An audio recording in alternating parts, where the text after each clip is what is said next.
Welcome back to Revise and Resubmit, the podcast that takes, those really dense academic papers and makes them surprisingly interesting. I'm Pavlov. And I'm Nikita. We've noticed a lot of you are tuning in, which is amazing, but I haven't quite hit that subscribe button yet. Yeah, and that little button, honestly, it's so small, but it makes such a huge difference in helping us reach more people with these important discussions. Right. It's true. Like the algorithms, those mysterious forces that decide what we all see and hear, they pay a lot of attention to subscriber numbers. Yeah, think of it like the subscribing. It's like casting a vote for quality content, So these insightful research discussions don't just get lost in the sea of all the information out there. More subscribers equals more visibility. Right. And that means more resources for us to make even deeper dives for you. Yeah. Maybe bring in experts for interviews, even do some live Q&A sessions where you can jump in. Yeah, exactly. It's all about building a community around research, Yeah. where curiosity thrives and knowledge is like shared and debated.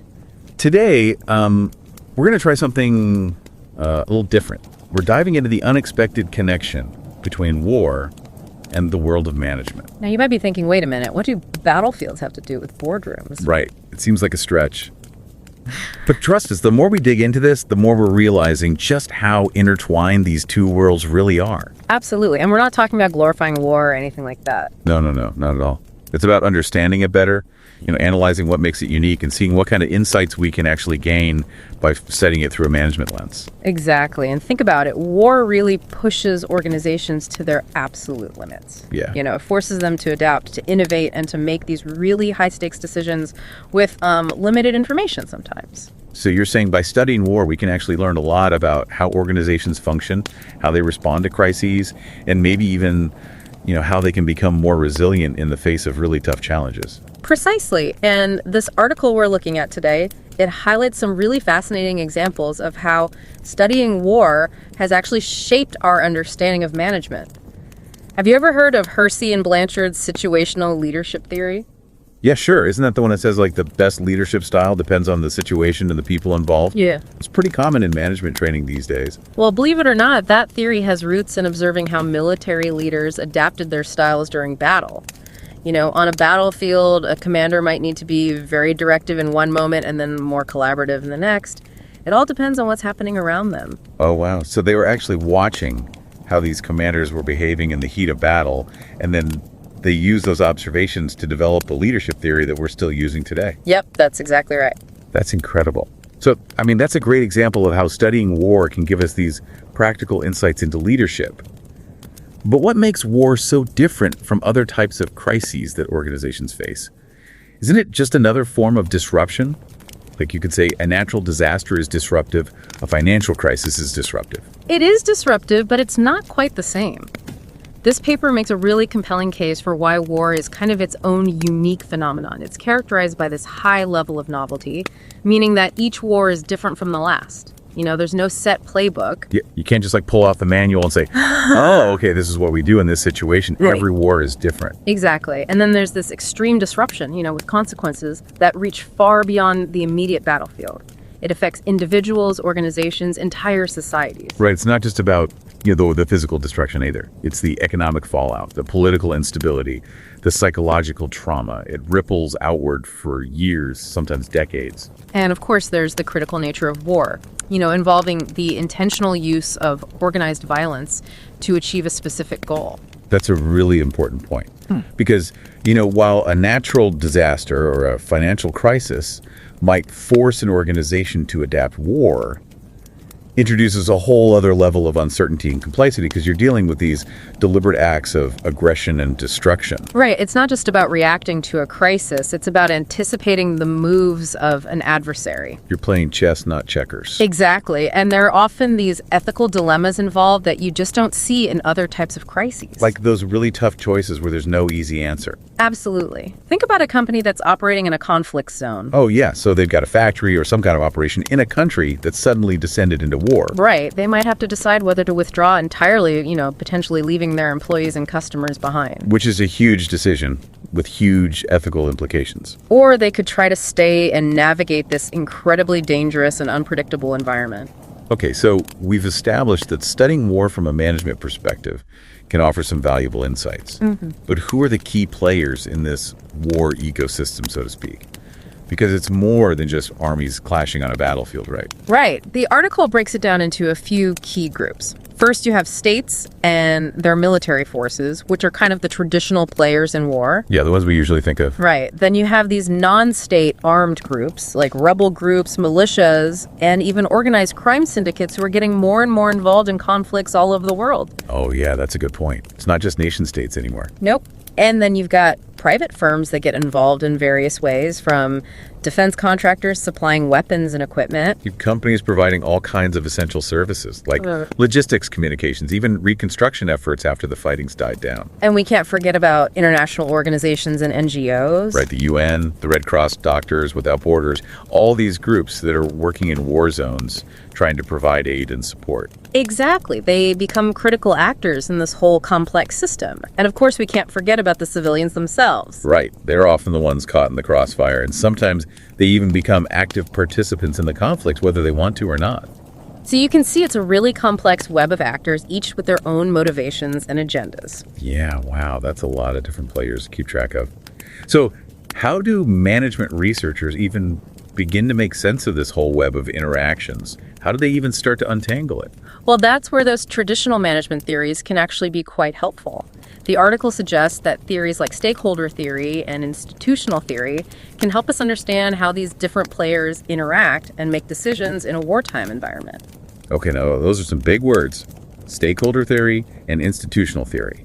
Can you break those down for us a little bit? What do those actually mean in this context? Sure. Let's start with stakeholder theory.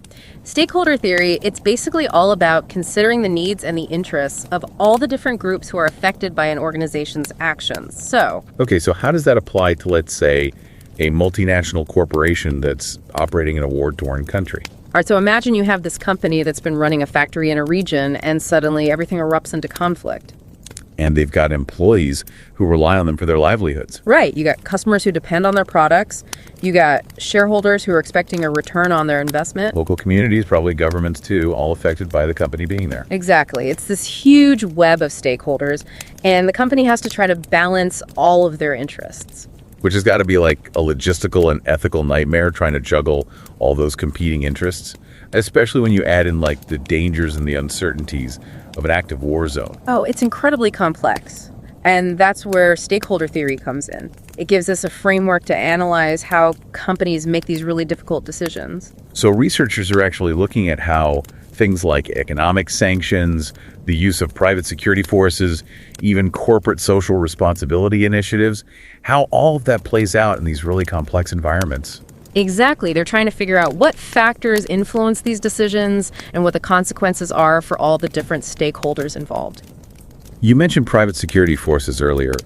I gotta say, I find it a bit unsettling. You know, these private armies operating in war zones, often with very little oversight. It feels like something out of a movie, you know? It's definitely a trend that's raising a lot of questions for management researchers. We're trying to understand how these PMCs, private military companies, how they operate, what motivates them, and how they fit into this whole broader war ecosystem. It's like a whole industry has sprung up around conflict. It is, and it's relatively new, so there's a lot we still don't know about it, and a lot more scrutiny is definitely needed. And then you've got the whole issue of cyber warfare, which seems to be blurring the lines between traditional warfare and espionage. Oh, absolutely. Cyber warfare is a total game changer.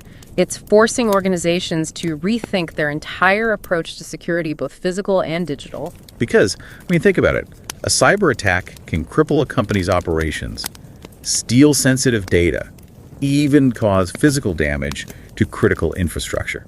And it can all happen without a single shot being fired. It's kind of mind-blowing how a few lines of code can have such a massive impact in the real world. It really highlights how the nature of conflict is evolving and how organizations need to adapt quickly to these new threats. And I guess that's where management researchers come in. They're the ones studying these new threats, trying to understand them. Right. We're looking at things like the organizational structures of cybercrime networks, the motivations of hackers, and the effectiveness of different cybersecurity measures. So we've got corporations wrestling with these ethical dilemmas in war zones, private armies operating with very limited accountability, and cyber attacks that can disrupt entire industries. It's a lot to wrap your head around. It is, but this is the reality of war in the 21st century. And it's why studying war from a management perspective is more relevant now than ever before. Absolutely. Okay, I want to go back to something you mentioned earlier about using management theories to help us make sense of war. You talked about institutional theory. What exactly is that, and how does it apply to conflict? So institutional theory, it basically looks at how these formal and informal rules, norms, and values shape the behavior of organizations. So it's like the unwritten rule book that guides how things are done. Exactly, even in the midst of chaos and violence. So even in war, you're saying there are still rules of engagement treaties, international laws that are trying to limit the scope of the conflict and protect civilians. Right, and institutional theory helps us to understand how these rules come about, how they're enforced or not enforced, and how they influence the decisions of all the different players in a war zone. But war, by its very nature, often involves breaking rules and pushing boundaries. So does institutional theory really hold up in such extreme circumstances? That's a great question, and it's a big part of what makes war such a fascinating subject for management researchers, because what we find is that war can both reinforce and disrupt institutional norms. So it can kind of go both ways. Exactly. In some cases, the extreme pressures of war can actually strengthen certain rules and values. It's like people cling to a sense of order and morality even when everything else is falling apart. Right. It's a way of making sense of the chaos, but at the same time, war can create situations where those traditional rules are tested, bent, or even broken entirely.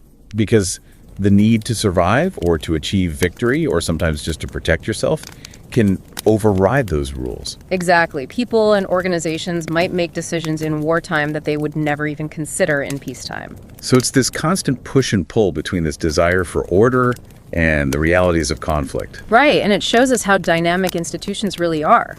They're not static, they're constantly evolving in response to changing circumstances, and war is a very powerful catalyst for that kind of change. That makes a lot of sense.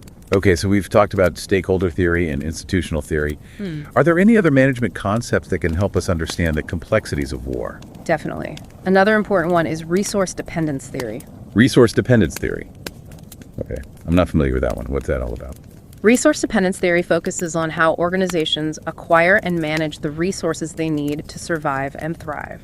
So in a war zone, we're talking about things like food, water, shelter, medical supplies, Yep. and I guess on a more basic level, weapons and ammunition. Exactly. All those things become incredibly valuable in a war zone, and resource dependence theory helps us understand how organizations adapt to resource scarcity, which is often a defining feature of those environments. Makes sense, because if you don't have the resources you need, you can't function. Right, and it also helps us understand how the control of those resources often drives conflict in the first place. So you're saying if we're trying to understand why a particular war broke out, we need to consider things like access to oil fields, control of water resources, competition for valuable minerals. All these economic factors can be major drivers of conflict. Absolutely. And once a war is underway, the dynamics of resource dependence become even more crucial. Because suddenly you've got to figure out who controls the supply lines. How do you get the resources you need to keep your operations running? Right, and this applies to everyone from military forces to humanitarian aid groups. Everyone's competing for those same limited resources. This brings us back to the idea that war is this unique phenomenon that deserves its own dedicated research. But isn't it kind of a stretch to apply management theories to war? It's like comparing apples and oranges. How can we be sure that these theories that were developed in the context of businesses and organizations, how can we be sure they actually hold up in such extreme and chaotic circumstances? That's a fair point. It's definitely challenging to take theories that were developed in one context and apply them to something as complex and chaotic as war. But that's also what makes it so fascinating. Because it's pushing these theories to their limits. Exactly. By testing them in these extreme environments, we can learn more about their limitations and maybe even develop new insights that we can then apply back to the world of management. So it's not a one-way street. It's not just about using management theories to explain war. It's also about using war as a lens to understand organizations better. Exactly. And it's already led to some interesting findings. For example, researchers are using game theory to analyze war. Game theory, now that's a whole other topic. It is, but it's fascinating. Basically, it's a branch of mathematics that studies strategic decision-making. So how does that apply to war? Well, researchers are using it to analyze the behavior of military commanders and try to predict the outcomes of battles. I can see how that would be useful for military strategists. But how does that translate to the business world? Game theory can also be used to analyze things like negotiations, competition between companies, even decision-making within teams. So by studying how game theory plays out in war, we can potentially gain insights that are applicable to all sorts of strategic situations in business. That's really interesting. So it sounds like we've only just scratched the surface of what we can learn by studying war from a management perspective. Definitely. We have a lot more to explore. And the article we've been discussing does a great job of laying out the key challenges and opportunities for future research in this area. So where do we go from here? What are some of the big unanswered questions that researchers are grappling with? Well, one of the things the article emphasizes is the need for more interdisciplinary collaboration. So we need management scholars working with historians, political scientists, even military professionals. Exactly. It's about bringing together all these different perspectives and areas of expertise to create a more holistic understanding of war and its implications for organizations. What a fascinating field to study. It's amazing to think about all the connections we've uncovered between war and the business world. It's not something you'd immediately think about, you know? It's really not, but it's been eye-opening, hasn't it? Absolutely. And you know what strikes me is how much of what we've talked about, it's not limited to just the military or companies operating in war zones. These lessons, they apply to businesses, nonprofits, governments, really any organization that's facing complex challenges. It's about navigating uncertainty, making tough decisions under pressure, leading effectively when the stakes are high. So if someone's listening to this and they're really trying to, level up their understanding of management, what would you say are the key takeaways from this whole conversation about war? I think if I had to sum it up in one word, it would be adaptability. War is constantly changing, right? And the organizations that thrive in that kind of pressure are the ones that can shift their strategies, their structures, even their cultures to meet the demands of the moment. It's like that saying, it's not the strongest species that survives, but the most adaptable to change. Exactly. And that ability to learn as you go, to improvise, to make decisions when you don't have all the information, those are essential skills for any leader, but especially when the stakes are high. This whole conversation about war, it's really got me thinking about leadership. What makes a good leader, particularly in those really tough situations? Does studying war give us any clues there? Oh, absolutely. One of the biggest lessons we can learn from military leaders is the power of decentralized decision-making. In the heat of battle, there's no time to wait for orders from the top. Those on the front lines, they need the authority to make judgment calls based on what they're seeing in real time. That makes sense. You've got to be able to react quickly to changing circumstances. Exactly. And that principle applies to the business world, too. As organizations become more complex and things change faster, leaders need to push decision-making down to the levels where the information is. It's about empowering people to take ownership. Exactly. It's about building that culture of trust, where people feel confident making those decisions without having to constantly check in with higher-ups. Which ties right back to adaptability. Being flexible means having leaders who are comfortable letting go a bit and trusting their teams to make the right calls. And another crucial lesson from the battlefield is clear communication. In the chaos of war, lives depend on being able to get information across quickly and accurately. There's no room for misunderstandings. Right. And that same clarity is vital in business, too. A miscommunication can lead to costly errors, missed deadlines, damaged relationships, all sorts of problems. So we've got adaptability, decentralized decision-making, crystal clear communication, any other must-have leadership traits that stand out from studying war. One more that's incredibly important, especially in today's world, is ethical decision-making. War, as we've discussed, is full of moral dilemmas.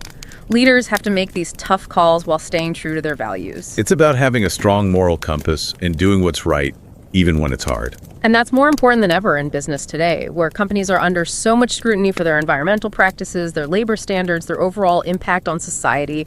Leaders who make ethical choices, they're not only doing good, they're building trust with their employees, their customers, and the public. So we've come to the end of our deep dive into the surprising connections between war and the world of management. And wow, it's been quite a journey. It has. And I think it's clear that war, for all its destructive nature, it offers a wealth of research opportunities for anyone interested in understanding organizations and leadership. By studying war through this organizational lens, we can gain new insights that apply to decision-making, leadership resilience, all those things that are essential for success in any field. So as we wrap up here, I want to encourage our listeners to keep thinking about these ideas. Talk about them with your colleagues, explore the research we've mentioned, and let's keep this conversation going. Because the more we understand about war and its impact on organizations, the better equipped we'll be to navigate the challenges of our own complex world. And don't forget to subscribe to Revise and Resubmit on Spotify and Apple Podcasts. And if you're enjoying the show and want to support us in creating more insightful content, consider becoming a patron on Patreon. Every contribution helps us continue this journey of exploration and discovery. Until next time, keep those minds curious, keep questioning, and keep revising and resubmitting.